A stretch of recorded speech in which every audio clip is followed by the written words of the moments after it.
ശശി തരൂരിന്റെ തെരഞ്ഞെടുപ്പ് പ്രചാരണത്തിന്റെ ഭാഗമായി മുസ്ലിം ലീഗിന്റെ സംസ്ഥാന അധ്യക്ഷൻ സാദിഖ് അലി ശിഹാബ് തങ്ങൾ റോഡ് ഷോയിൽ പങ്കെടുത്തുകൊണ്ടിരിക്കുകയാണ്. അദ്ദേഹം നമ്മളോടൊപ്പം ചേരുന്നു.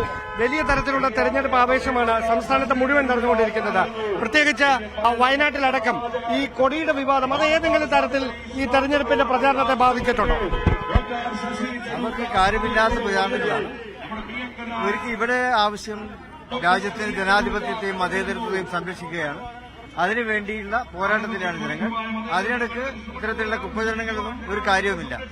അത് ഒരു തരത്തിലും പ്രവർത്തകർക്കിടയിൽ ആശയക്കുഴപ്പം സൃഷ്ടിച്ചിട്ടില്ല എന്നുള്ള കാര്യം ഉറപ്പാണോ? തീർച്ചയായിട്ടും മുസ്ലിം ലീഗിന്റെ നേതാക്കള്, കോൺഗ്രസിന്റെ നേതാക്കൾ ഇവരെല്ലാം ഒറ്റക്കെട്ടായിട്ട് UDF വിജയത്തിന് വേണ്ടി പ്രവർത്തിച്ചു വരുന്നു. എത്രമാത്രം പ്രതീക്ഷയുണ്ട് മലബാർ മേഖലയിലടക്കം UDF പ്രതീക്ഷ എങ്ങനെയാണ്?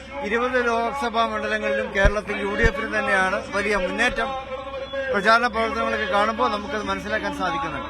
എന്തായാലും തിരക്കിനിടയിൽ പ്രതികരിച്ചതിന് നന്ദി.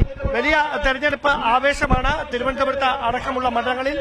മുസ്ലിം ലീഗ് ഉൾപ്പെടെയുള്ള ഘടകകക്ഷികളുടെ കൂടി വലിയ പിന്തുണ ഉറപ്പാക്കിക്കൊണ്ടാണ് തീരദേശ മേഖലകളിലും അതോടൊപ്പം തന്നെ മറ്റ് നഗരപ്രദേശങ്ങളിലും എല്ലാം UDF സ്ഥാനാർത്ഥി ശശി തരൂരിന്റെ തെരഞ്ഞെടുപ്പ് പ്രചാരണം പുരോഗമിച്ചുകൊണ്ടിരിക്കുന്നത്. ക്യാമറമാൻ C വിനോദിനൊപ്പം ഡാൻ കുര്യൻ, News 18.